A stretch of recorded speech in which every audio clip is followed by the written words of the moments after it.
nege wang' gi wang'. To jogo mokedo lweny maber kendo chung' tir nikech mano dwaro mar Nyasaye. Erokamano ahinya Elder Gordon Okumu. Kik chunyi ol. Mano tich ariyo. Wadhi e tich adek, Elder Steve Agwa. Erokamano tich adek wacho ni miaha. Miaha. Tiende ni? Kizungu wacho ni the bride. The bride. Miaha. Ada lere matin. To kapok alere, Johana kod Paulo okoro. Kidhi e buk mar Jo-Thessalonika mokwongo, wesa ang'wen 16, Jo-Thessalonika mokwongo, sura 4, wesa 16 kod 17. Owacho e yo machiek niya, sani mwabedo kani. Wacho ni dag kawuono, tung' nyalo ywak. Tung'no koywak, to biro a yo wuok chieng'. Tiende ni Yesu duogo omo joge. Sama tung' oywak, to weche ariyo biro timore. Achiel, liete ma wakia kata kwa magintie mag joma noyie kuom Yesu biro barore kendo gibiro wuok. To wan moyudwa kwa ngima kowayie kuom Yesu ibiro lokwa ucha kendo waromo kode e boche ang'o? E boche polo. Jaricho nobed kanye. Kisomo fweny 6 wacho ni nyaka jotelo mag piny noringi ka gimanyo kuonde ma giponde. Ogeng'negi ni wang' ng'at mabiro. Joricho nodong' ka. Nyaka chop higa 1000 ka Yesu biro kawo ibiro wang'gi gi mach. Gin ng'eni gichimo mana mach. To joma timgi kare polo e thurwa. Koro miaha ni ing'eni watimo arus. Koro miwa picha mar arus. Lorini isadhi arus? Asedhi arus. Isadhi arus? Asedhi arus. Dichuo chung' ka gi pasta e bathe kod wuongi gi jonyuolne. To nyako ipande i gari. Sama opande nyaka i gari, to kakoro gik sama obiro, tiwinjo ka nyathi moro matin imiyo kot, to chako niya, Ojwang', be ready. Achieng' is coming. Ojwang', be ready, Achieng' is coming. Oyo, wawache kamano. To gimonego watim en niya, jotim arus kata matron. Nyathi mago kot ni onego bed bath the bride, the bridegroom, dichuo. Nikech dichuo ni emonego landi ni Achieng' be ready, Ojwang' is coming. Nikech Yesu ema biro. Koro winji kama bride miaha ikore. Ing'eni nyako iloso maber kendo ilose ma onge komiyi thuolo ni in koro rwaknwa nyako ni. Koponi chilo mieno lawno timanyo mana yo milwoke go. Kamano e kaka kanisa mar Nyasaye koro iko sani. In fact kanisa mar Nyasaye miluongo ni miaha chi nyarombo. To kaka ilose ni, to Jerusalem manyien biluongo ni miaha nikech Yesu ema lose. Koro jok machalre gi biromo. Tiende ni koro ng'at moyie kuom Jehova Nyasaye en kanisa. Ochalo kod miaha moluwa gi tim makare mar Kristo. Nanga mineno jo arus rwako cha orachar. Aneno ka jomoko to tinde kike ni kelo kido moro. Onego bed rachar nikech osiemo mana tim makare mar jo Nyasaye, tim makare mar Kristo. Mano e miaha ma chi nyarombo ma Kristo biro kawo. Erokamano ahinya. Kikele maber ahinya. Wadhi e tich ang'wen, Elder Gordon. Owacho ni nanga marachar en tim makare. Tim makare ibiro ng'ene nyathi Gordon, chal gi Gordon, kineno kit Gordon, kineno suche. Koro wan bende onego ng'eni kit Kristo ineno kuomwa, kata wan kuonde mopogore, ting'eni ng'ati kuma diri ojakre. To mano emomiyo owacho niya, bedhe japenjo moro penjo niya, ibende osepenji gima igombo ahinya e ngima mochwere. What is the motive e ngima mochwere ni? Nitie jomoko bire kanisa to ging'eyo gima gidhi gizo ngima mochwere. Koro omiwa story moro ka ma owacho ni nyathi nyalo duoko ni idho ondiegi kuoro, chalo ng'ama idho ondiegi kuoro. Kuoro mano chalo ng'ama go story mag mahe, story mag abonywasi. Kin kisomo gino chako dhi konia itudo ng'at ma tudo ng'ut tiga kata fuyo kadhi e pinje mamoko. Kituoro ng'ut tiga, is that possible? No. Tiende ni ng'ama luwo nyarombo ka in gajenda. Koro gini wachonwa niya, som koda Isaya 25 kar 8 kiyete wasome haraka owacho niya, enotiek tho manyaka chieng' bang'e noywe pi wang' ng'ato ka ng'ato kendo nogol achaye man kuom joge e piny duto. Ruoth Nyasaye ema owacho kamano. Ni sa asaya ma koro waluwo Nyarombo. Ng'eni mokwongo jano osenyiswa niya ni mondo waland wachni. Nyarombo ni en ng'a? En Yesu Wuod Nyasaye. Eldago wachonwa gimoro maber ka niya ni en obiro gang'owa, obiro gi kite, obiro gi kaka miya. Koro sama koro iluwo Nyarombo nyiso ni we need not to be selfish. Watero ote mar Jehova Nyasaye. Koro sama otero ote to wamiyo ji geno Eldagwa, wamiyo ji geno kuonde ma gikalo geno oyo kama ikaleni it's just for a while. Gik maduong' niya Nyasaye osedhi mbele owacho niya gima duong' momiyo bende ipenjori gima igombo ahinya Nyarombo, gima duong' en niya ibedo kama onge rem kata tho. Kwaluwo Nyarombo to terowa kama ber. Kwaluwo Nyarombo to miyo wageno. Mondo mi kutieko to wachona niya wasom ka ni duong' obed ni Nyarombo manonegi mondo oyud loch gi mwandu, gi rieko, gi luor, gi duong' kod pak. Ni mane omiyo sama koro waluwe ka jochir. Wan bende waka wan jo Kristo ng'ama onego waluw Jehova Nyasaye. Mag piny nyalo ywayowa, gombo mag tinyo miyowa ranyisi achiel ni ng'ama nyalo Eldagwa ng'ama nyalo duogo tudwa machiegni gi Kristo gi Nyasaye ma en jachwech gimoro amora ne ber. Onego waluw Nyarombo kwa mach kwadhi kanye kwadhi e mane gombona to mano be gombo. Erokamano ahinya. Erokamano ikele maber ahinya. Wadhi e tich abich. Rim tich abich ndiko ni B kata kam. Ondike bara kamano. To kidhi e buk mar fweny 22 Wes 17 to wacho ni roho gi miaha wacho ni B. Roho gi miaha wacho ni B. Ngeni jakwath Gordon luongo Yesu ni Nyarombo. En Nyarombo adier. Ke Johana koneno Yesu ko batiso ji. To Yesu Johana go koko ni yawa mae Nyarombo Nyasaye magolo richo mar ang'o mar oganda. Koro gimiwuoro ka ni Yesu en Nyarombo kendo en jakwath.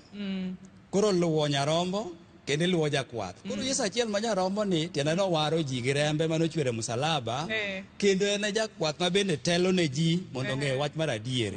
Koro kanodhi to wacho ni ok naweu ka nyithi kiye. Naoru jakony ma en Roho Maler. Koro nitie weche moko magombo nasom ka 2-3 mondo awach mogik. Biuru ma Mathayo 11:28 kiridori 30. Biuru ira un duto mujony kendo mugangoru mapek mondo amiu yweyo. Rwakuru lodi ma amiyou e ng'utu kendo puonjreuru kuoma nikech chunya muol kendo dembore. Kamano unuyud yweyo e chunyu nimar lodi ma amiyou yom kendo misika yot. Isaya bende wuoyo. Isaya 55 Wes 1 nyaka 3. Winjuru un duto ma riyo oloyou. Biuru mondo umodhi. Nang'o uketho pesau e gik ma ok nyal yieng'o ng'ato?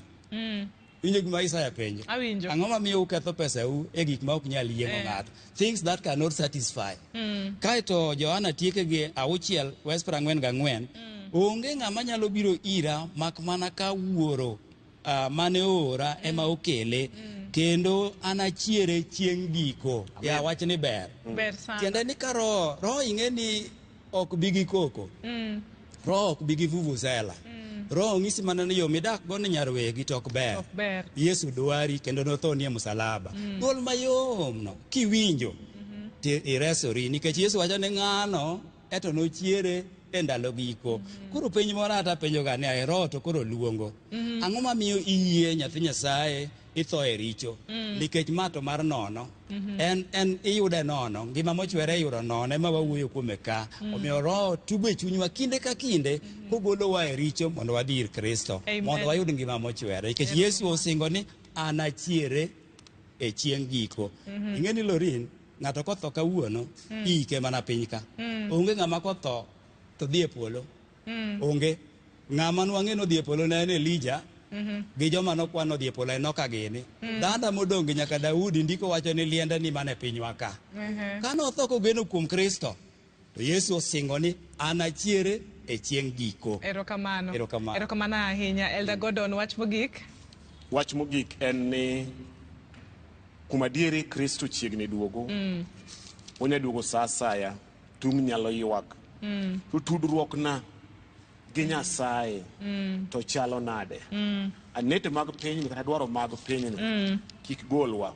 Nikech jo Filipe wacho 3:20 Iwato pole ang'owa pole thurwa an piny ok thurwa mano be alam na jo kati watieko lesoni ni tudruok na gi pol gi Nyasaye omed bede machiegni one kaka sadhe Nyasaye omed gwedhou Nyasaye omed ritou nyaka chieng' machiegni. Erokamano ahinya bende wasegwedhore chakre ne wachak lesson mar kwatani nyaka sani ma Nyasaye omiyowa kinde wasetimo lesson ma waneno lesson mar juma ka watieko.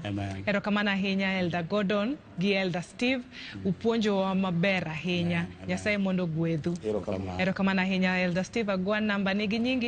Erokamano Lorin lesson ni osagerowa ka en ng'at manigi it mar winjo to mondo winj gima Roho wacho ne kanisa nikech mae dongo ei Nyasaye kwa dongore kuom Nyasaye to miyo wabiro yudo ngima mochwere manyaka chieng'.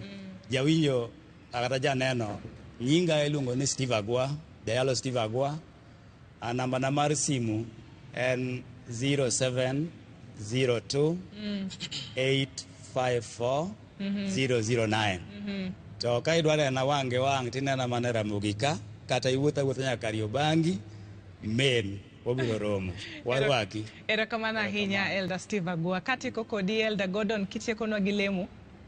Namba na en 0720571833 Gordon Okumu Kariobangi South walemo. Wabire nyimi okinyi majaber Nyasaye. Adiri wasiwuotho kudwa kuom dweche 3. Jomoko nochake to kochopo odiochieng' ma kawuono. En alam mara Jehova Nyasachwa ni tudruokwa marwa kodi omedo gik masomo e kwotani olok ngimawa kuom adier gigo mwanene wang' pinyni jawari chiegni duogo. Yie mondo ichung' kodwa mondo jawinjo mondo winjo wechegi wan oyud gweth to wan bende mosebedo kitiyo kodwa wayud gweth. Duto te jawarwa kete lweti nikech ite minyalo. Wakaw rol mede duto kete lweti.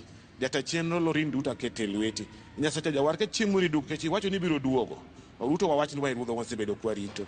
Nikech en sabato mari maler mane gwedhe jogi. Yie gwedhe familia duto mantie ka kachiel kod jawinjo gi janeno. Bedo kodwa koirito akinde duto to mana kuing Yesu wakwayo. Amen. Amen. Erokamano ahinya johera mar Injili Ngima kumkete chenro mar Injili Ngima. Wasetieko kidieny mar nono lesson okidwa dhi mabor nikech pod wan gi chenro ma wabago ni mamit ahinya. Wadhi e yweyo matin waduogo mana sani.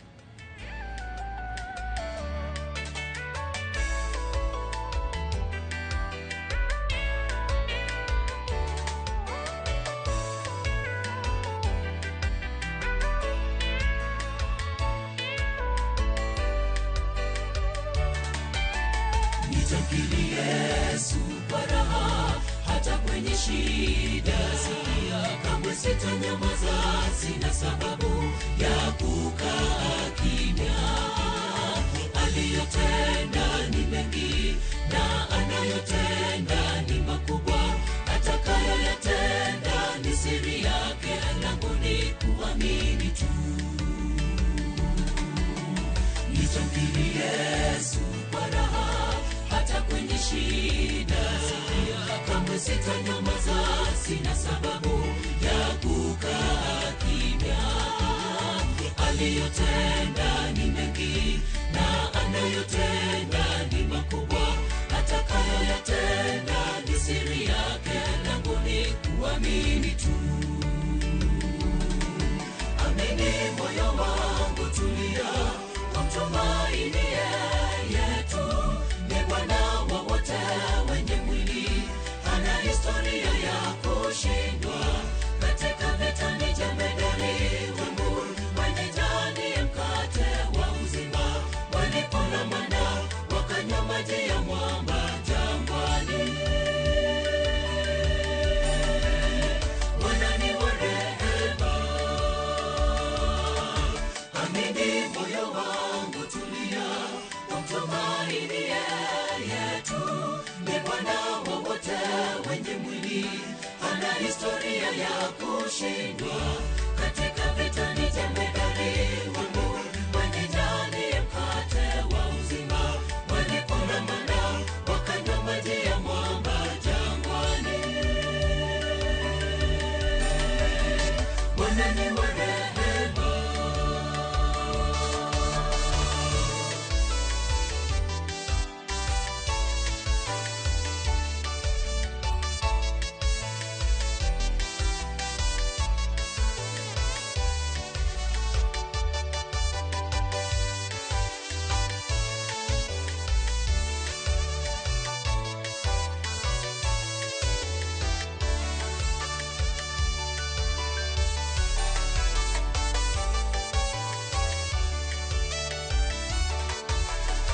katika giza sina hofu, siko peke yangu.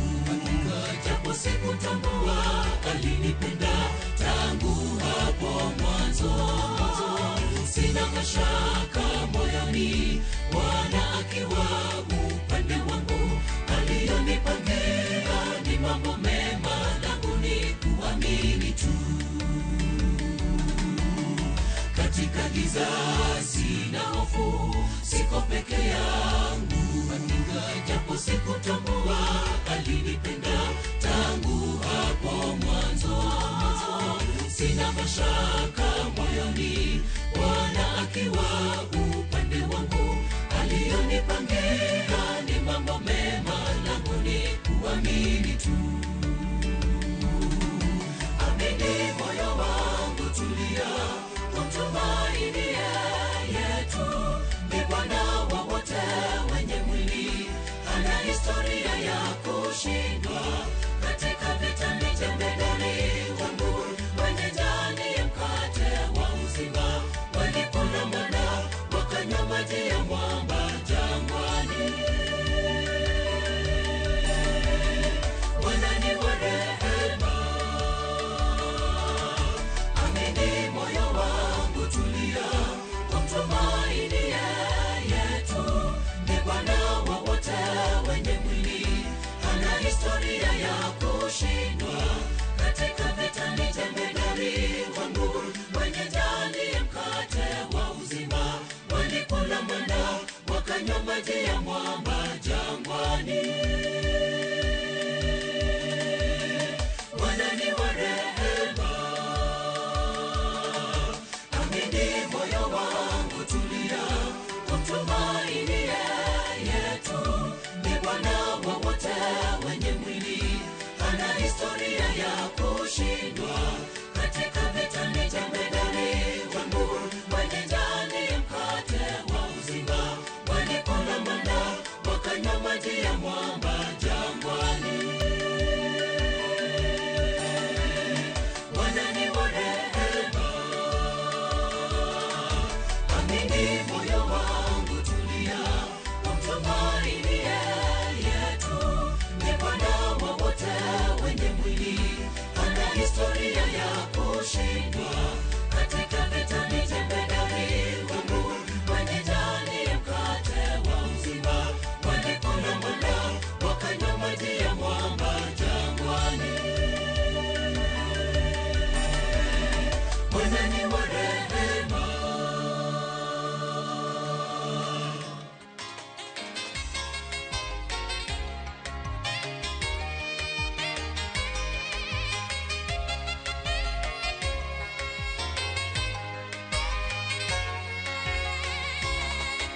Ni nini kitachonitenganisha mimi na Mwokozi aliyenifia?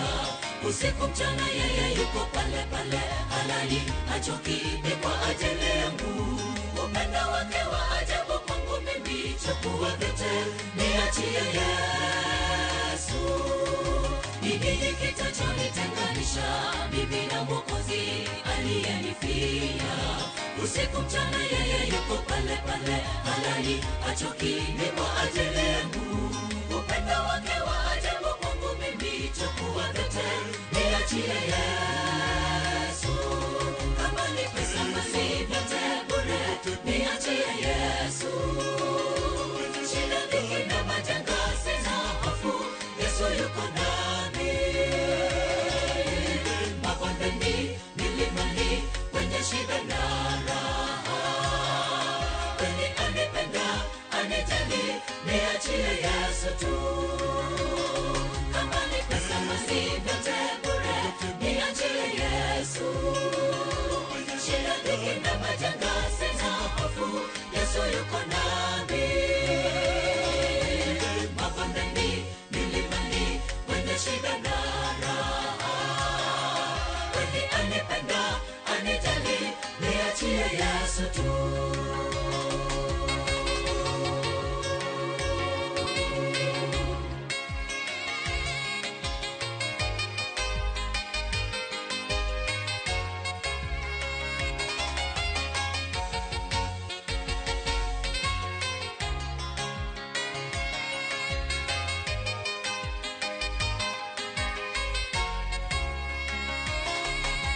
mateso yote alivumilia Mwokozi wangu Yesu kwa ajili yetu. Ni nini basi kitutenganishe? Leo Kalvari akafa kwa ajili yetu. Ndugu jamaa rafiki wasitutenge na upendo wake Mungu wetu. Mateso yote alivumilia Mwokozi wangu Yesu kwa ajili yetu. Ni nini basi kitutenganishe? Leo Kalvari akafa kwa ajili yetu. Ndugu jamaa rafiki wasitutenge na upendo wake Mungu wetu. Kama ni pesa basi vyote bure niachie Yesu. Shida dhiki na majanga sina hofu, Yesu yuko nami. Mabondeni, milimani, kwenye shida na raha, kweli anipenda, anijali, niachie Yesu tu. Kama ni pesa basi vyote bure niachie Yesu. Shida dhiki na majanga sina hofu, Yesu yuko nami. Mabondeni, milimani, kwenye shida na raha, kweli anipenda, anijali, niachie Yesu tu. Kama ni pesa basi vyote bure niachie Yesu. Shida dhiki na majanga sina hofu, Yesu yuko nami. Mabondeni, milimani, kwenye shida na raha, kweli anipenda, anijali, niachie Yesu tu. Kama ni pesa basi vyote bure niachie Yesu. Shida dhiki na majanga sina hofu, Yesu yuko nami. Mabondeni, milimani, kwenye shida na raha, kweli anipenda, anijali, niachie Yesu tu.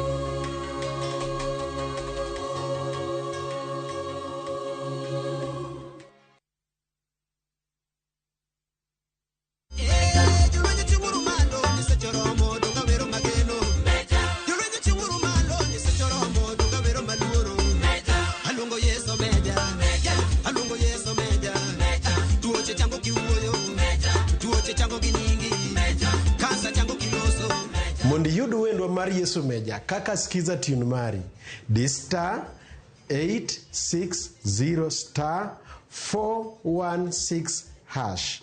Parnia Ramogi TV eod jothumbe duto.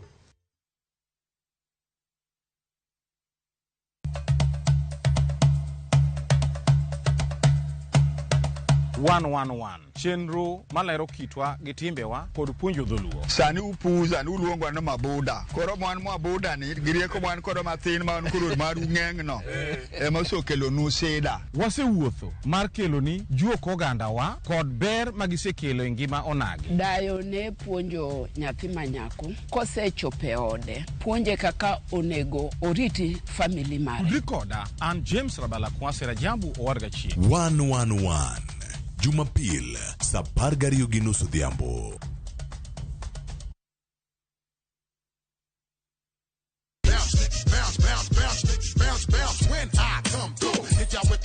Nyithindo, ikrine mor koda mor momedore.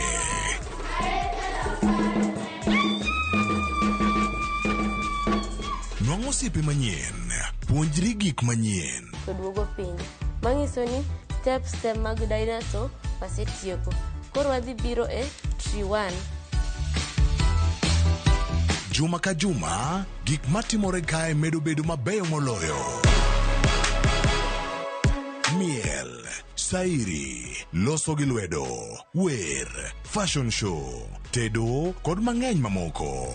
Rogo mar nyithindo, kama nyithindo duto yudo e thuolo mar rieny. Mana Ramogi TV, ngeso ka ngeso, saa 3 okinyi. Kik bai.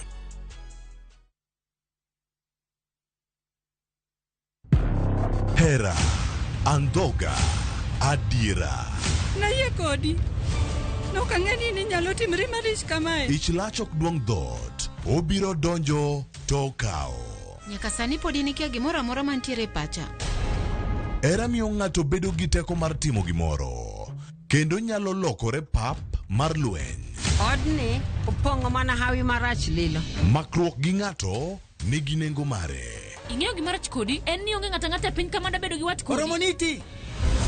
Remo biro yiero bedo korka ng'a. Kata kapo ni wan jokor gi nyako, mano ok onyiso ni wan waonge ratiro mekwa, omiyo an abiro chung' kode. Onge gima siko kopondo nyaka chieng'. Sama dera chiegni, gik moko duto wang'. Sanju gi Rajiv en ng'at achiel.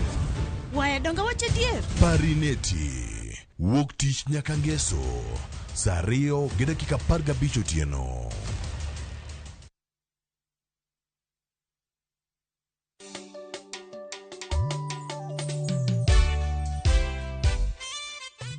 Welcome, welcome our teacher. Happy to see you, happy to hear you. Welcome, welcome our teacher. Erokamano ahinya jahera mar Injili ngima. Ochopo sama waluongo lulu mag Yesu. Biuru machiegni nikech Teacher Esther oseikore mondo puonjwa sabato malerni. Nyithindo matindo, biuru sani. Biuru sani. Ang'oma Nyasaye pok otimoni, dwache mag piny kik negi.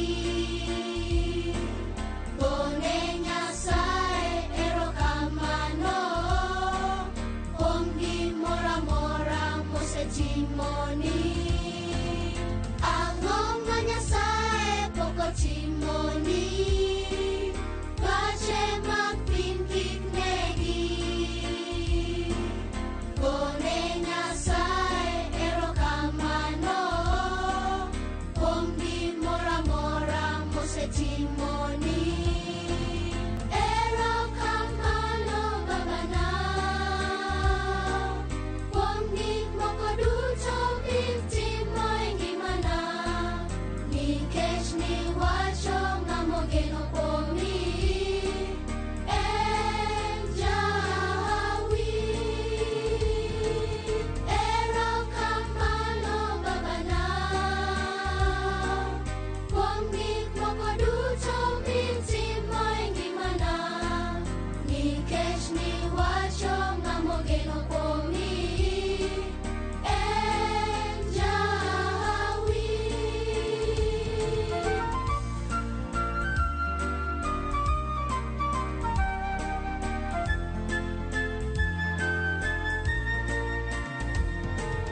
Kata masiche mag piny lori, ndalo matin wan wadhi.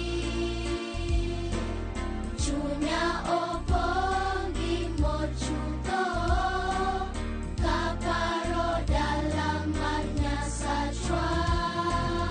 Kata masiche mag piny lori, ndalo matin wan wadhi. Chunya opong' gi mor chutho, kaparo dala mar Nyasachwa. Erokamano Babana kuom gik moko duto mitimo e ngimana, nikech niwacho ng'ama ogeno kuomi en jahawi. Erokamano Babana kuom gik moko duto mitimo e ngimana, nikech niwacho ng'ama ogeno kuomi en jahawi. Erokamano Babana kuom gik moko duto mitimo e ngimana, nikech niwacho ng'ama ogeno kuomi en jahawi.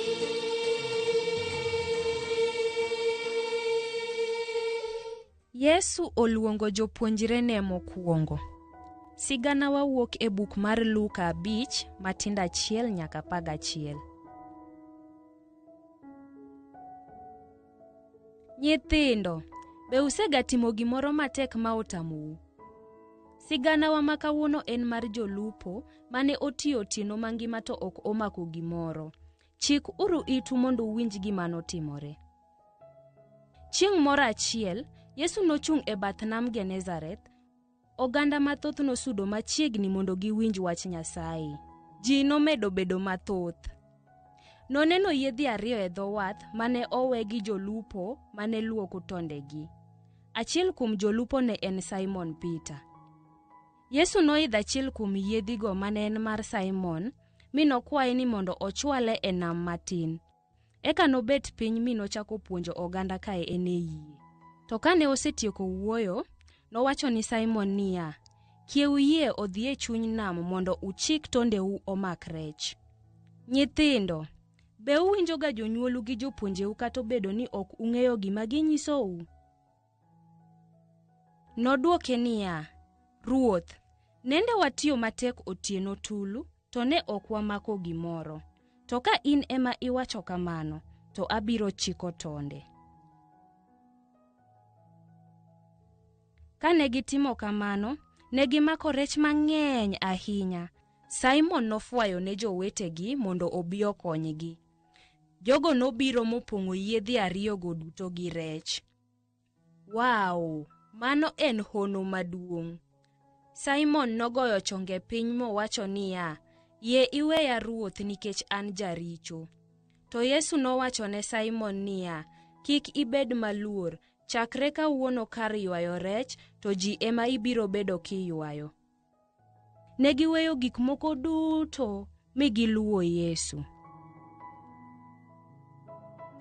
Nyithindo, be uhero siganda mamitno? Koro wakwayo Ticha Esther mondo omiwa puonj ma wayudo kuom sigana ni. An iluonga ni Teresa Adhiambo Seda.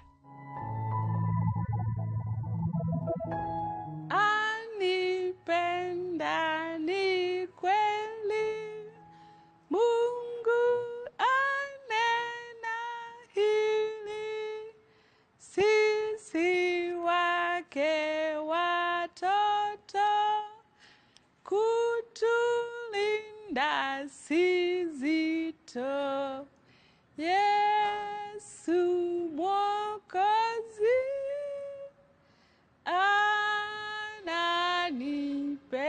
ananipenda, kweli upenda, Mungu amesema. An iluonga ni Esther Awuor Ochola, ae kanisa ma Mathare North. Erokamano Jehova Nyasaye nikech iherowa ndalo duto, wan nyithindo matindo. Kawuono kwadwa winjo lulu wakwayi ni mondo ibed kodwa, iyaw parowa gi riekowa mondo mi gigo duto te mibiro puonjwa kawuono wawinjgi kendo waketgi e tim. Telnwa kwachako kendo kwatieko e nying Wuod Yesu Kristo ma Jawar. Amen. Gik moko ok nyal bet maber ka Yesu onge. Kamoro amora ma wadhiye nyaka wawuoth gi Yesu.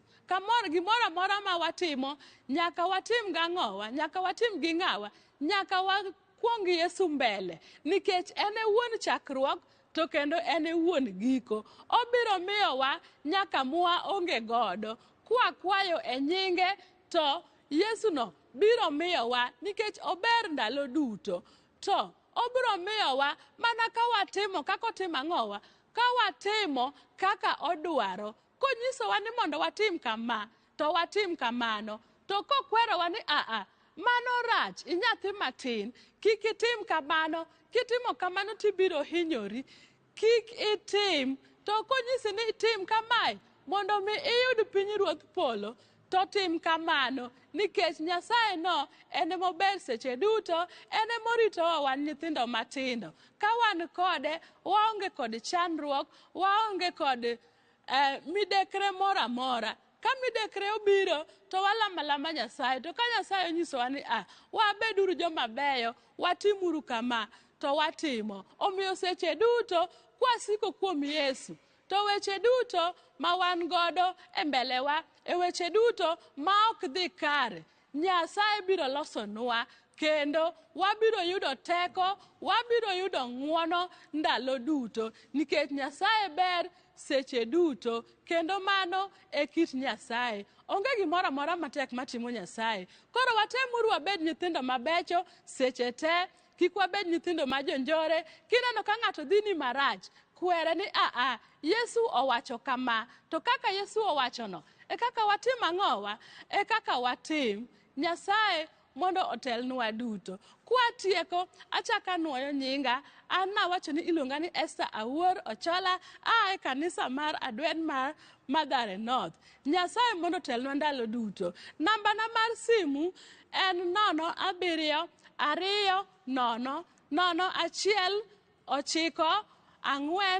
070909195. Anuoyo gi dhowegi ni 0720019495.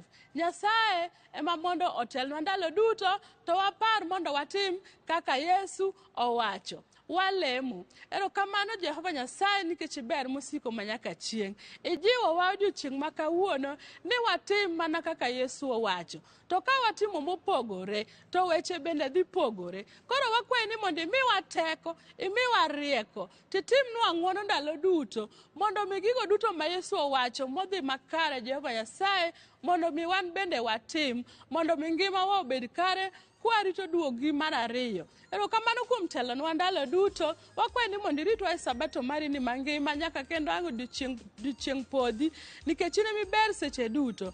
Ng'wono mari oumwa ndalo duto, e nying Wuod Yesu Kristo ma Jawar. Amen.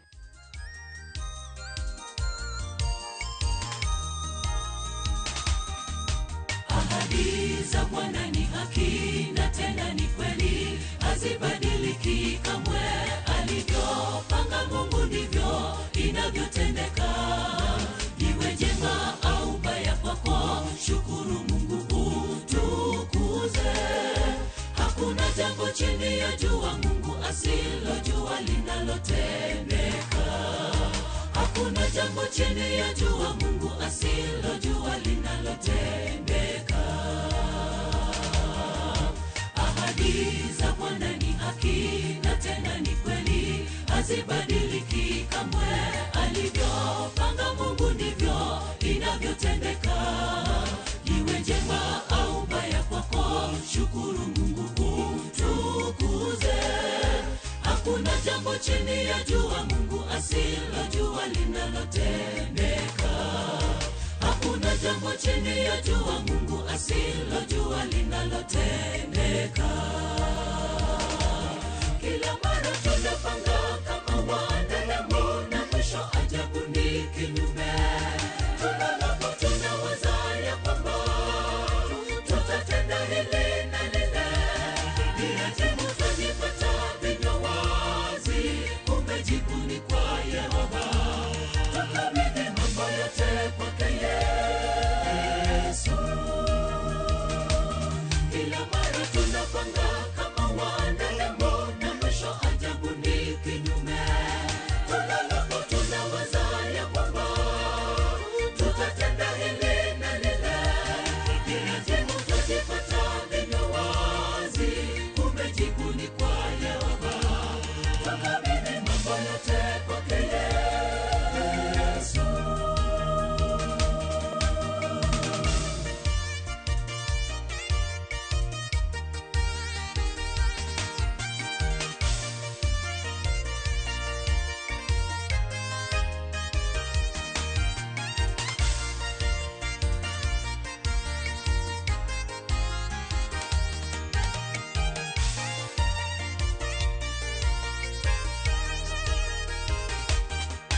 Magumu na shida za dunia zimekusonga, karibu kukata tamaa. Mtetezi Yesu yupo na usihofu ndugu.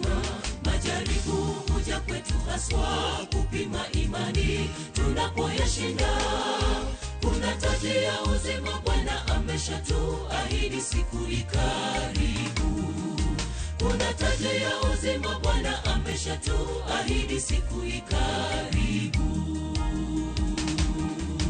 Magumu na shida za dunia zimekusonga,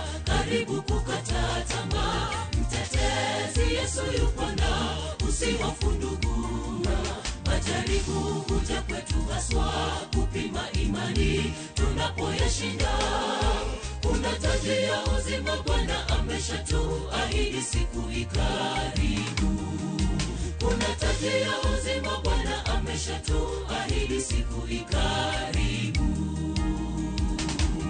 Kila mara tunapanga kama wanadamu na mwisho ajabu ni kinyume.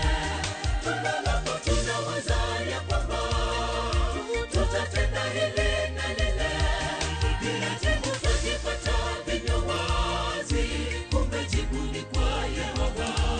Tukabidhi mambo yote kwake Yesu. Kila mara tunapanga kama wanadamu na mwisho ajabu ni kinyume. Tunalako tunawaza ya kwamba tutatenda hili na lile, bila jibu twajipata vinywa wazi, kumbe jibu ni kwa Yehova.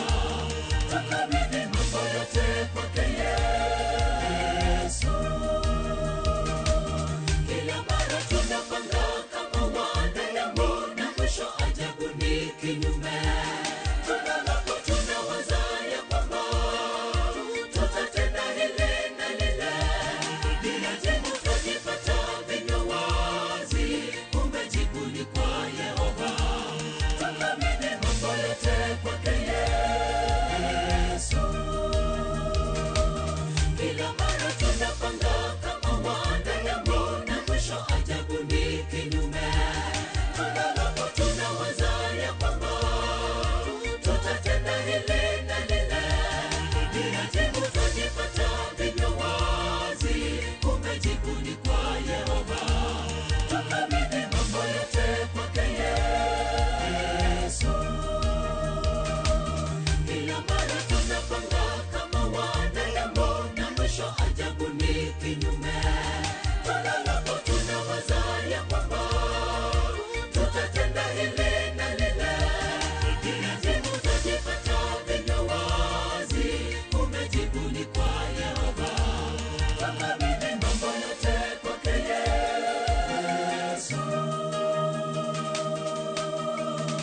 Erokamano ahinya jahera mar Injili ngima kuom kete chenro mar Injili ngima. Injili makelo ngima kod an Lorin Achieng. Sabato malerni Nyasaye omiyowa kinde to kendo wan gi kwaya mar Bahati SDA mawuok e boma mar Nairobi ka. To kendo an gi japuonj. Japuonj, happy Sabbath. Happy day. Happy day. Happy Sabbath. Erokamano ahinya. Ang'eni kawuono ema waromo.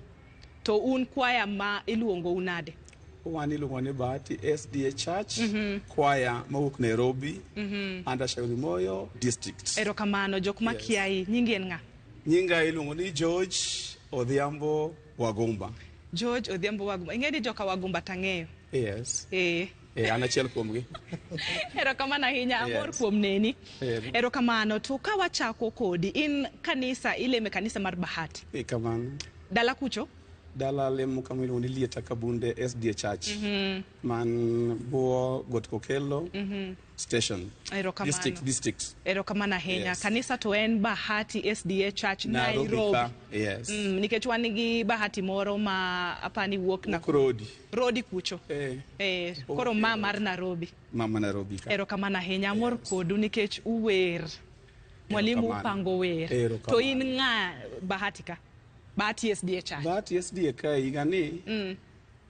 An gi lemo ma mokadho achiel. Bate kwaya ka. To an jalop director mar kwaya.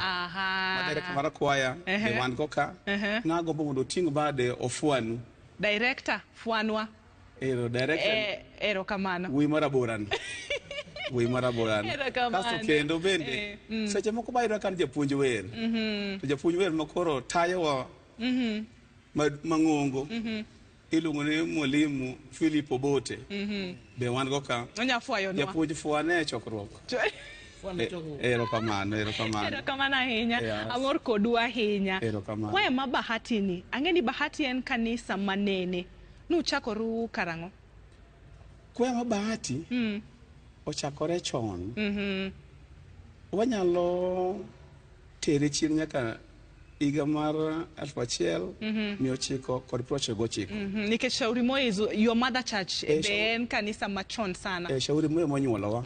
To Bahati church to nochakore chon, but kwaya ni to koro chak winj umbe ochakore higa mar 1999. Amen. Yes. So un ji adi?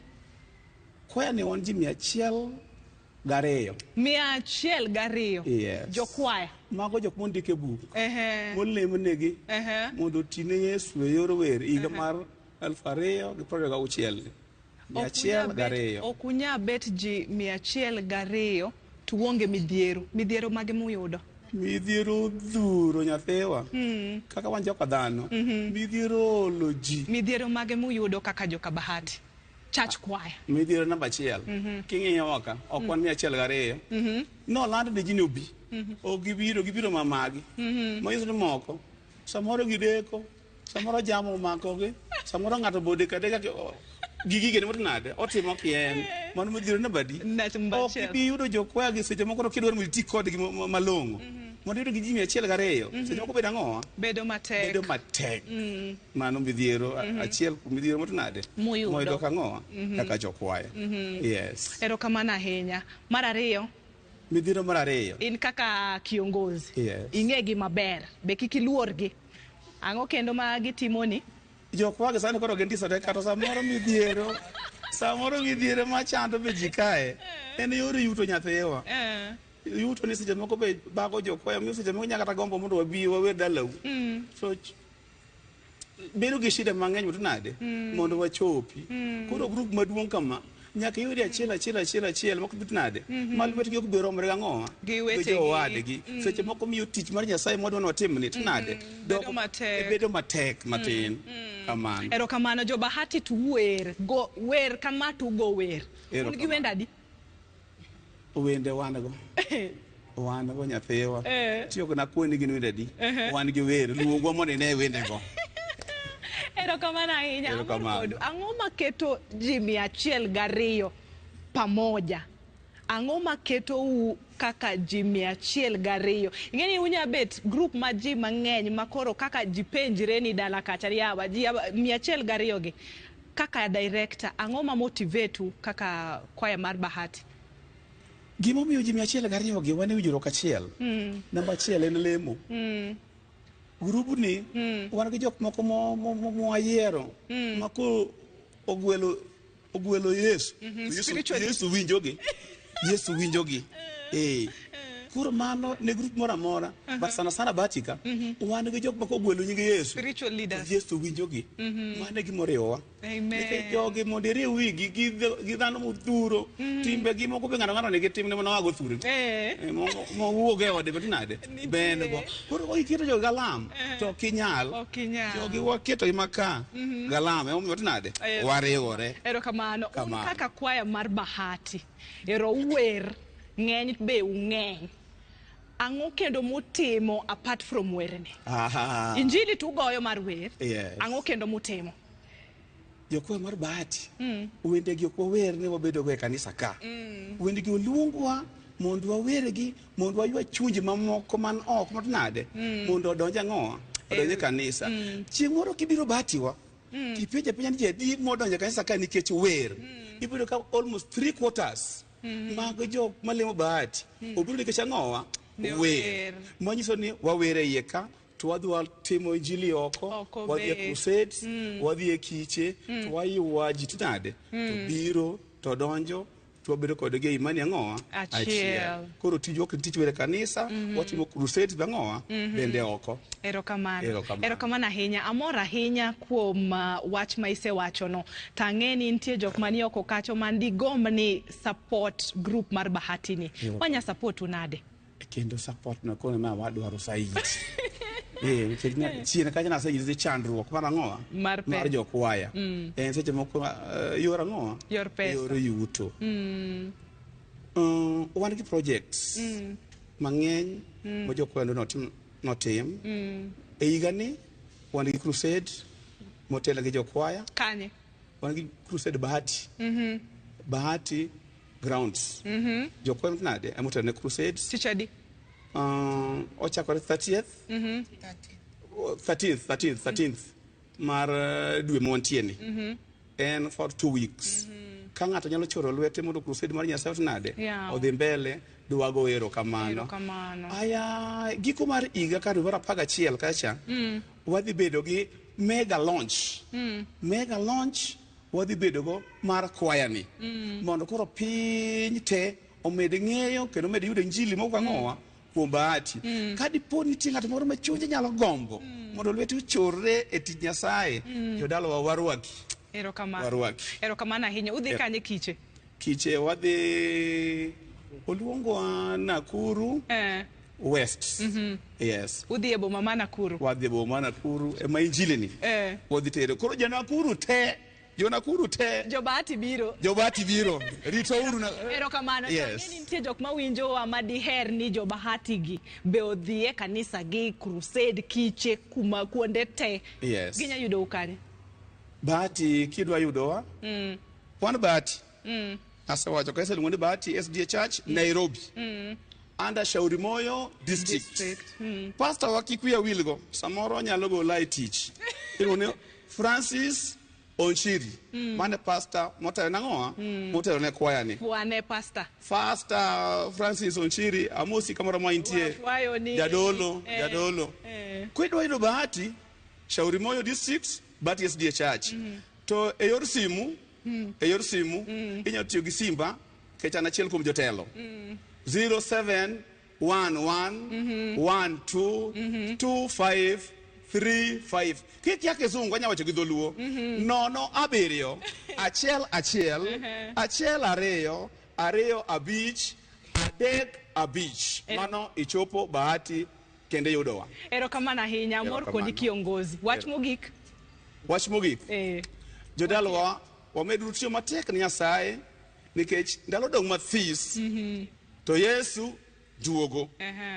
Yo machielo minya yudogo kendo donje YouTube ibro search Bahati SDA Church Nairobi. Inya donje TikTok be wayudore wa digital Bahati SDA Church Nairobi. Inya chako donje Facebook bibro yudowa Bahati SDA Church Nairobi. Orwaku jothurwa watine Yesu kanyakla. Erokamano ahinya. Amor kodu jo Bahati SDA Church. Erokamano ahinya jahera mar injili ngima kuom kete chenro mar injili ngima. Musewinjogi gin jo Bahati SDA Church Choir mawuok e boma ma Nairobi ni. Jahera mar injili ngima okidwa dhi mabor, pod wadhi e ywayo matin waduogo mana sani.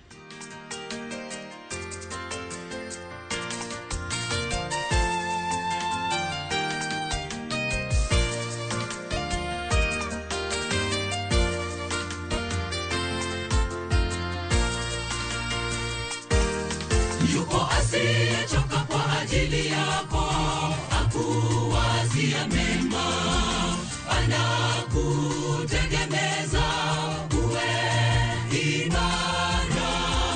Ni Bwana wa mabwana, muweza yote, kiganjani mwake amekuweka. Jisalimishe kwake, anakupenda. Yuko asiyechoka kwa ajili yako, akuwazia mema, anakutegemeza uwe imara. Ni Bwana wa mabwana, muweza yote, kiganjani mwake amekuweka. Jisalimishe kwake, anakupenda. Hakuna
nyingi tunapitia shida nyingi, magonjwa nazo vifo, wengine wakata tamaa, wamsahau Mungu. Bwana anakuona, anakujali, ombi lako yeye anasikia. Usife moyo ndugu, anakupenda. Mara nyingi tunapitia shida nyingi, magonjwa nazo vifo, wengine wakata tamaa, wamsahau Mungu. Bwana anakuona, anakujali, ombi lako yeye anasikia. Usife moyo ndugu, anakupenda. Hakuna asiloliweza, mbona unasita kuwa karibu naye Mungu wetu? Aweza, aweza, aweza, aweza yote, yeye ndiye Bwana wa mabwana. Hakuna asiloliweza, mbona unasita kuwa karibu naye Mungu wetu? Aweza, aweza, aweza, aweza yote, yeye ndiye Bwana wa mabwana. Hakuna asiloliweza, mbona unasita kuwa karibu naye Mungu wetu? Aweza, aweza, aweza, aweza yote, yeye ndiye Bwana wa mabwana. Hakuna asiloliweza, mbona unasita kuwa karibu naye Mungu wetu? Aweza, aweza, aweza, aweza yote, yeye ndiye Bwana wa mabwana.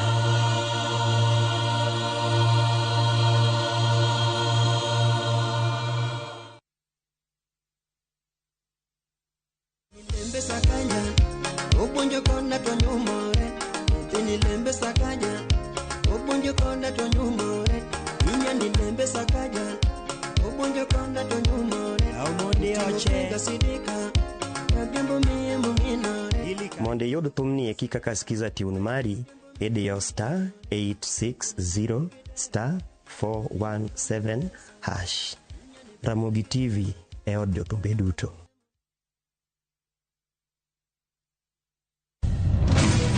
Be ikori mar dok e pacho, kama sigendni ilero gi mor kod sunga mar luo. Abiro cha, anenang'o, mabiro cha, Chakre weche hera mamulo chuny, anyuola, timbe machon, nyaka sigendni madongo mag kit anyuolawa mapakowa. Magi ok gin mana sinema, magi gin sigendni magwa.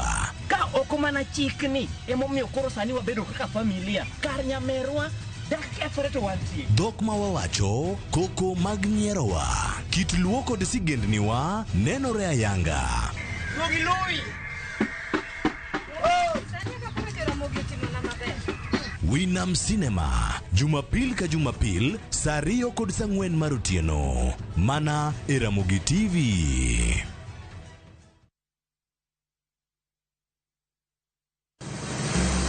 Be isepenjori e sigendni mayudore kuonde ma waluongo ni pachowa? Kapuonjani nobiro nikech gwenyruok e kind owete. Riwri kodwa mondo wanon sigendni mabeyo mag kuonde ma wadakie. Nera nitie. Ninyuo kong'o kacha niluongo ni kilap joko wili. Kochakore bombe madongo nyaka e gwenge ma iye. Otusenge en piny joimbo mar oganda miluongo ni Wasenge. Ng'e gigo mamiyo oganda ka oganda bedo mopogore. Nweng'o ma wan godo ka en mar kunyo gold. Urudi. En kama ji duoge ji ok lal. Ng'e weche mane osekalo. Chon chande lweny nitie kod e gweng'. Rwako sigendni mag kuonde ma wadakie. Kiwacho ni kibedo piny e kom, kineno ng'ama lwete fuare kama mano nyiso ni jakano mulo ka pigo sechope bwo mesa. Ng'e gwengewa chieng' tich ariyo saa 3 otieno mana e Ramogi TV.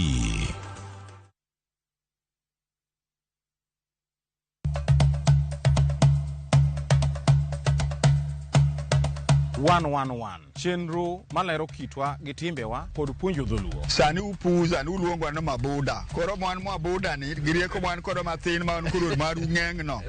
Ema sokelo nusida. Wasewuotho mar kelo ni juok ogandawa kod ber magisekelo e ngima onagi. Dayo ne puonjo nyathi manyako kosechope ode. Puonje kaka onego oriti family mare. Rikoda an James Rabala Kwase Rajabu Owarga Chien. 111 Jumapil saa 12:30 odhiambo.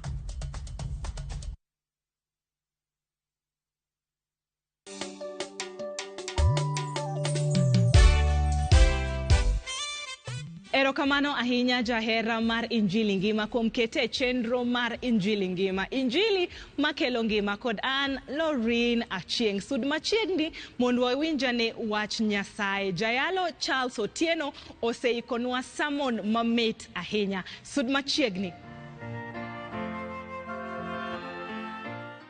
Waduoko ne Nyasaye erokamano moloso kinde kendo moritowa kuom ndalo mosekalo. Oiko odiechieng' maler ma en sabath mare mondo warom kendo wanyal go mbaka, wanyal jiwore kendo wanyal bedo gi mor ka wan e bwoye kendo ka wan e tiende koritowa kaka Nyasachwa. Mawuoyo iluongo ni Charles Otieno. Charles Otieno en wuod Karachuonyo Kanyaluo kendo kanisa ma dala iluongo ni Oyombe manie bwo Omboga East District. E dala mar Nairobi ka alemo e kanisa mar Kariobangi South e bwo Kariobangi District. Waduoko erokamano ne kinde maber ma wayudo mondo wabiwago mbaka kaka nyithind Nyasaye mondo wajiwre ne chokruok malerni kendo mondo waikre nikech sa orumo. Ago erokamano nikech ngima ma pile kata kaka wadak pile nyisowa malong'o ni kinde moro biro kendo kinde moro nochopi ma kaka wadak gi ngima ma wadago nochiw duoko ka wawinjore kata ka waromo donjo kata ka ok waromo donjo. Omiyo ka idak e piny kae to gik matimore nyisi malong'o kendo losi malong'o mondo ing'e kendo mondo inyal neno. Wan gi ranyisi modak kendo mineno. Ne wan e thurwa ka waduto kendo jothurwa ong'eyo kendo jo kanisa bende ong'eyo, nyithind Nyasaye be ong'eyo ni ka weche tek kendo ka wach omoko to nyaka yud ng'ama pogo ji kendo nyaka yud ng'ama winjo wach mondo ng'ato ka ng'ato onyal chiwo neno, ng'ato ka ng'ato onyal golo pache kendo ng'ato ka ng'ato onyal yudo ratiche. E thurwa ka ndalo moro notundo mane watunde yiero. Kane watunde yiero weche nobedo matek kendo chuny dhano ne dang'ni koni gi koni. Omiyo nochiko odiechieng' nikech jomoko nouneno ni ne ok odhi kaka ne giparo, bende jomoko ne paro ni nomagi ratichgi. Omiyo ne ochopo odiechieng' mane gitero wach e doho. To kane gitero wach e doho nogik sama koro nyaka chiw duoko. Chuny dhano ne go kibi kendo dang'ni mar paro nomako ji. Omiyo odiechieng'no dhano nobedo gi rito kendo ne girito ahinya. To kata kamano e bang' rito margi duoko nowuok. To ka duoko nowuok, joma ne dwaro duoko gi maber noyudo, jomoko bende noa ka chunygi dolore. Ma nomiyo achaka loko pacha kendo aparo kaka jayalo kendo ang'iyo malong'o mayudo na dier gik matimore e pinyni chal mana gi ranyisi gi gik moko mondiki. Omiyo king'iyo matut to wang'iyo janabi Daniel ma bende noneno kendo nong'iyo bang' ndalo mathoth ka ruoth mane tiyo ndalono ne pache chandore ahinya ni gik madongo moseloso, gik mabeyo ma en go, ka ndalo nochopi ma en onindi to nowegi ne ng'a.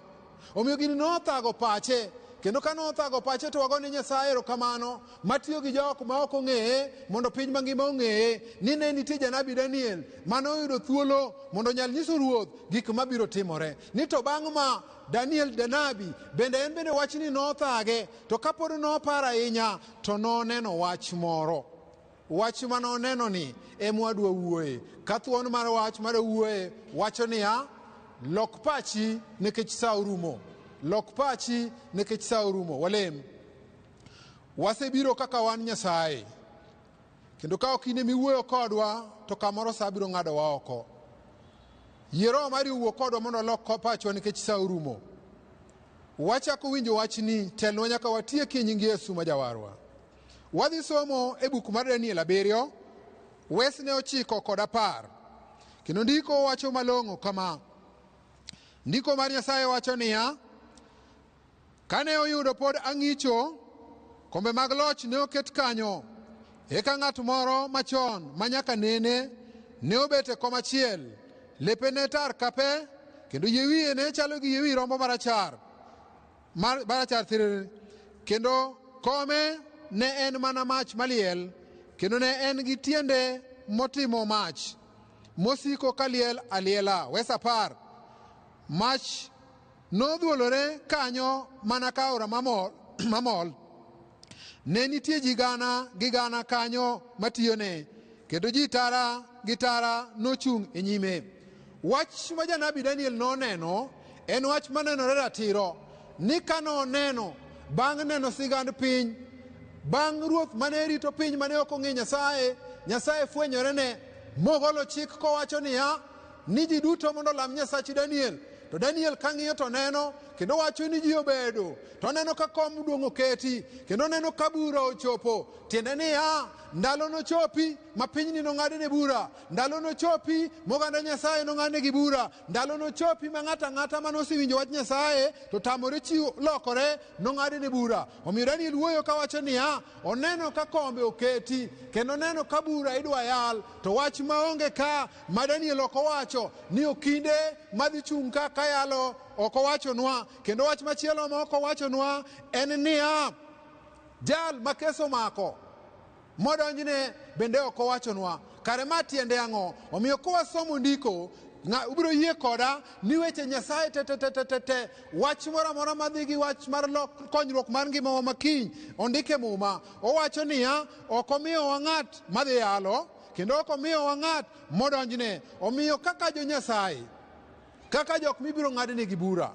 kaka jok maricho tweyo kathiwni, madwaro konyruok, madwaro resruok, sa oromo mondo wang'e ni wan gi ng'at machung'nwa. Pile wang'eyo e doho mathurwa ka, ng'ato ang'ata modonjne moyudo loya kata oyudo okil, okil chung' kar ng'atno mane otimo richo, okil chung' kar ng'atno mane odonjne. To bang' ka osechung' to onyalo kwayo e lo ng'at cha, kendo yalo e lo ng'at cha.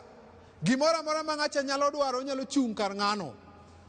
Omiyo ka sa oromo mondo mi wambe wayud okil, mana kaka ndiko wacho e buk mar Johana mokwongo 2 wes 1 nyaka 2, ndiko wacho malong'o niya, nyithinda, tiende ni maduon Nyasaye, nyithinda, andikonu wechegi mondo kik utim richo. Osiemowa kendo ndikonwa wechegi nikech richo ema biro miyo ng'adonwa bura, richo ema miyo bura oritowa. To ndikonwa kowachonwa niya, kik watim richo. To wacho niya, to ka ng'ato timo richo, ni ponono gimoro didhiri miyudri kitimo richo.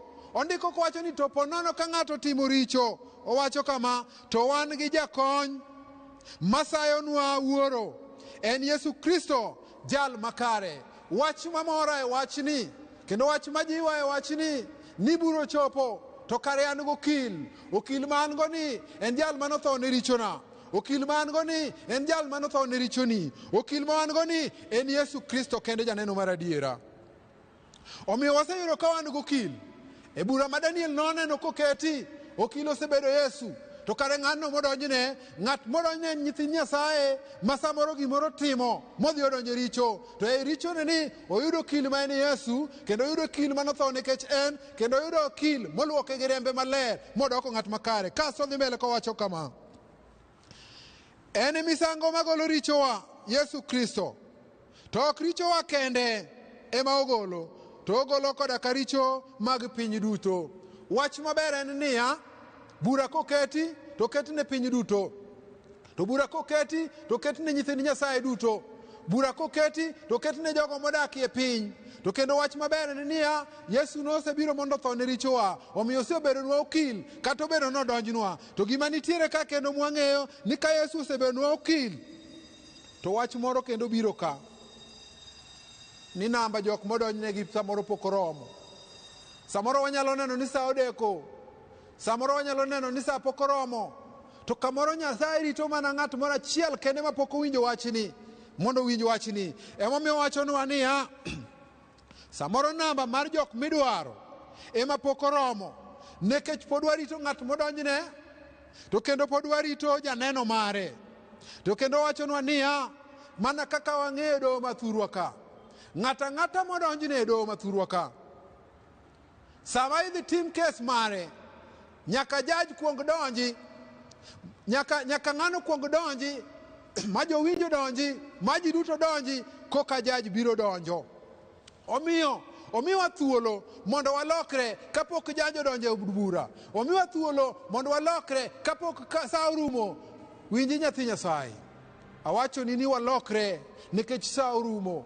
Sa biro ng'adowa oko. Odhi mbele kowacho niya, jok ming'ado nigi bura, kaka ndiko wacho ni en piny duto, mana kaka kisomo buk mar Joel 3:12, ndiko mar Nyasaye wuoyonwa kawachonwa niya, e buk mar Joel 3:12, ndiko mar Nyasaye wacho kama: ogendini nyaka ikre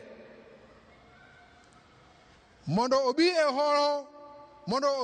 holo mar Ruoth Nyasaye, ma Ruoth Nyasaye ng'ado e bura, nimar kanyo ema Ruoth Nyasaye biro betie kayalo ogendini duto moa koni gi koni.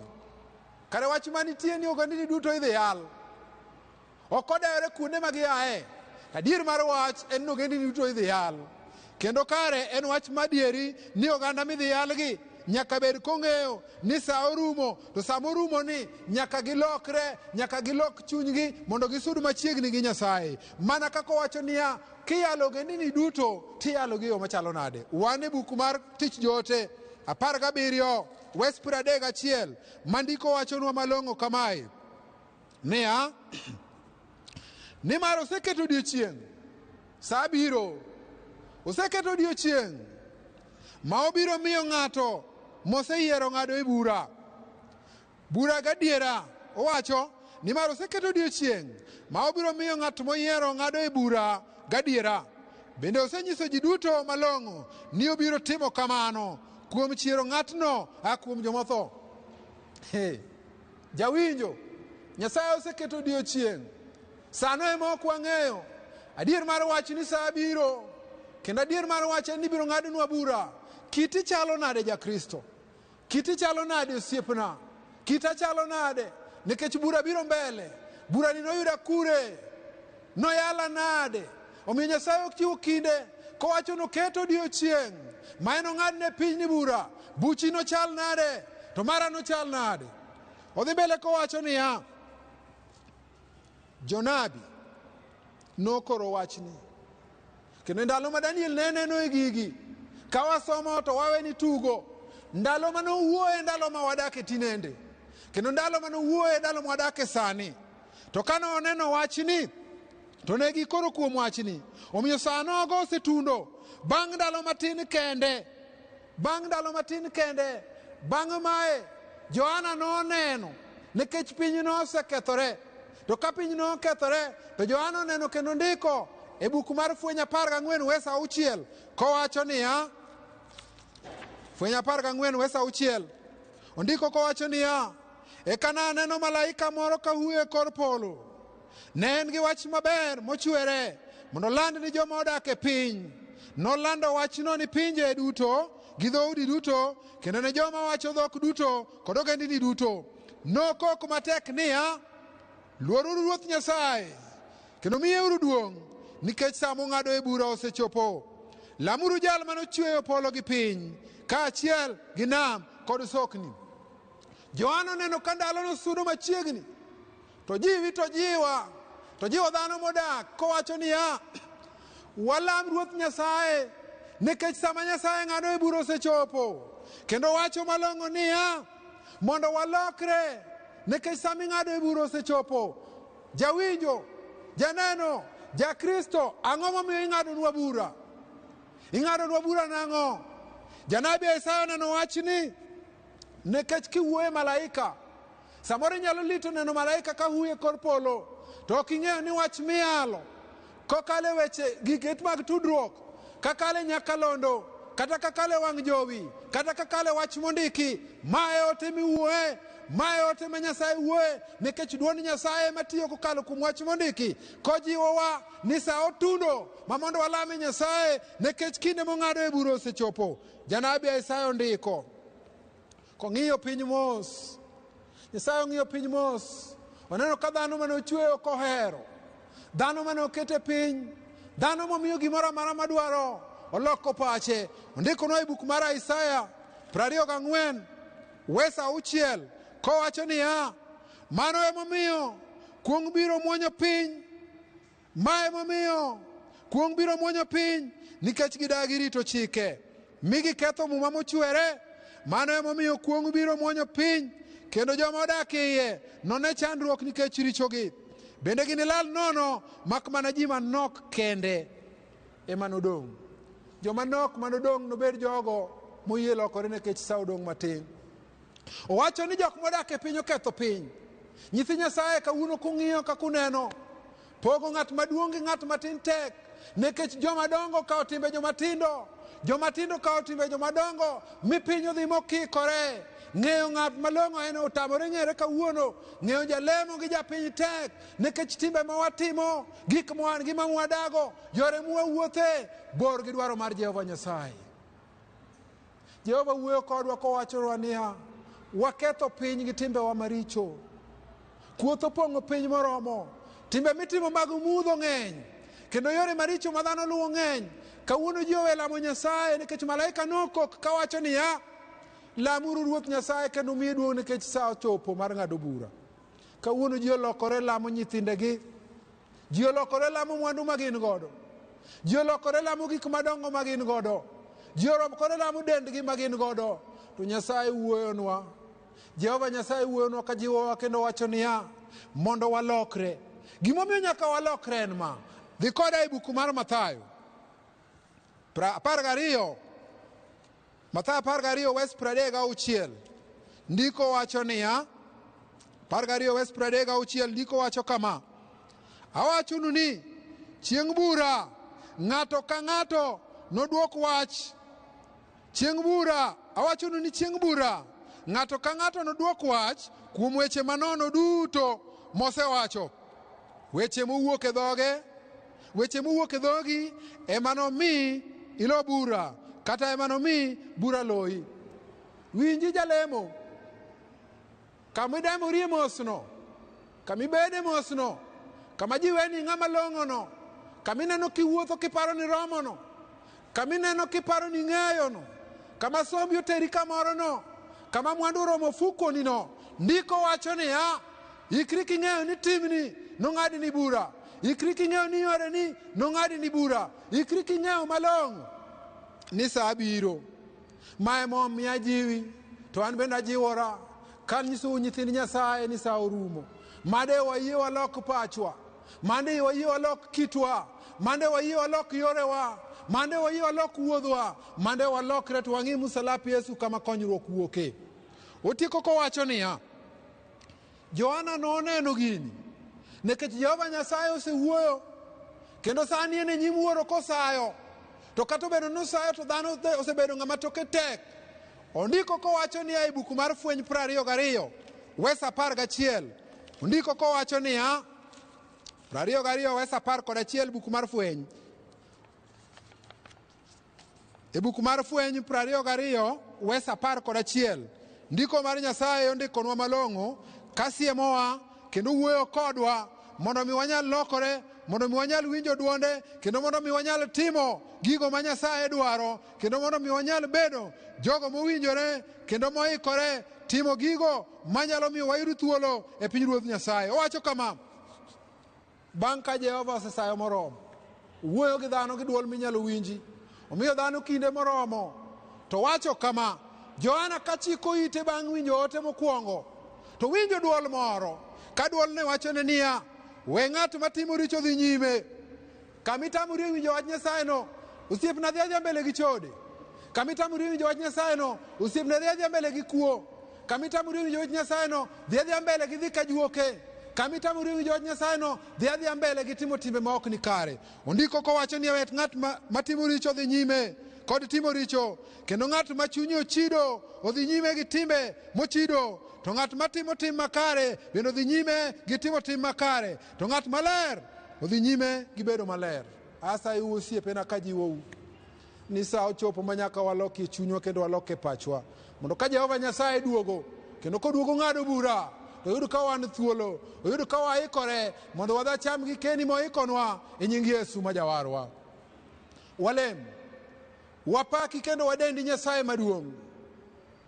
Ijang'wono kendo ijahera adier. Iwuoyo kodwa gi joka dhano kapod kinde nitie. Nyasaye ka ok imiwa Roho mari maler mondo dhiro olokre, to samoro sano ng'adwa oko. En lemba kendo en lemb jawinjo kendo en lemb piny mangima. Ni miwa chuny mar lokore mondo wasudiri, maka chieng' moro iduogo Wuod Nyasaye. Tiyudo ganda maduong' moikore ne dhi chamo ngima mochwere. Walamo kwa yie kuomi ni dwa timre nying Yesu ma Jawarwa. Ma wuoyo iluongo ni Charles Otieno, ma wuok e kanisa mar Kariobangi South SDA Church.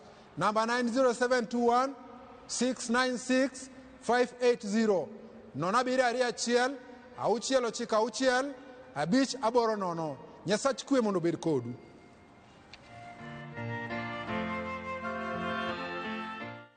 Erokamano ahinya jahera mar Injili ngima kuom kete chenro mar Injili ngima. Injili makelo ngima kod an Lorin Achieng'. Sabato maler ni Nyasaye omiyowa kinde wantie kanisa mar Kariobangi Main SDA Church boma ma Nairobi ka.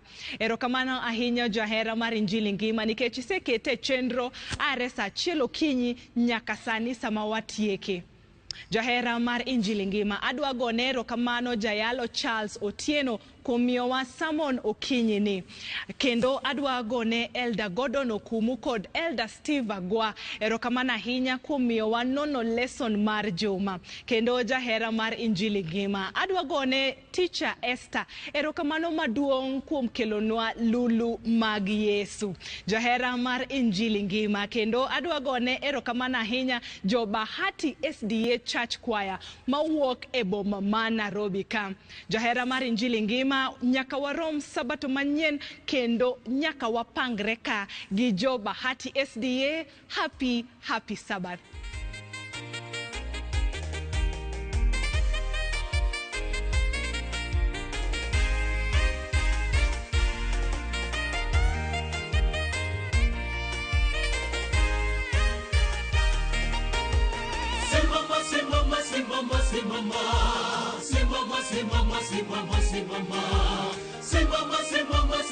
Simama, Yesu apita, simama, simama.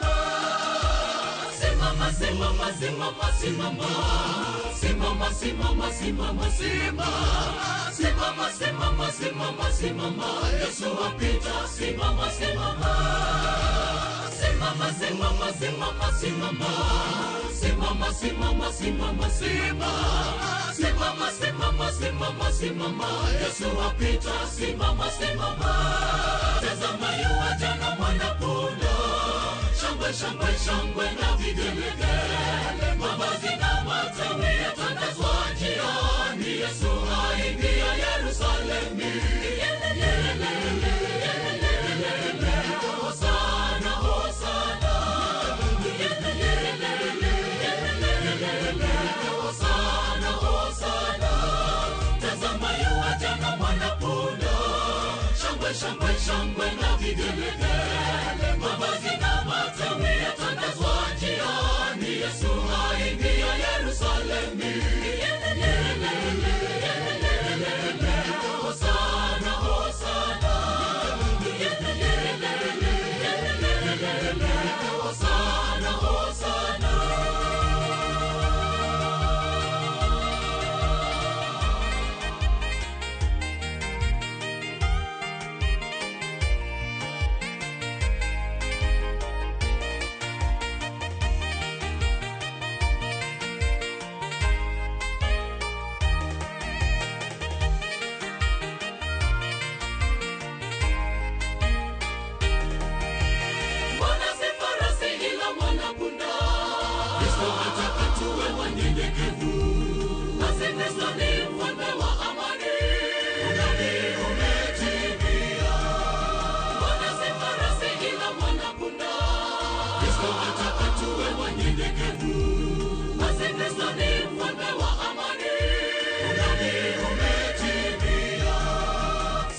simama simama simama simama simama simama simama simama simama simama simama Yesu apita simama simama simama simama simama simama simama simama simama simama simama simama simama Yesu apita simama simama tazama yuaja na mwanapunda shangwe shangwe shangwe na vigelegele mavazi na matawi yatandazwa njiani Yesu aingia Yerusalemu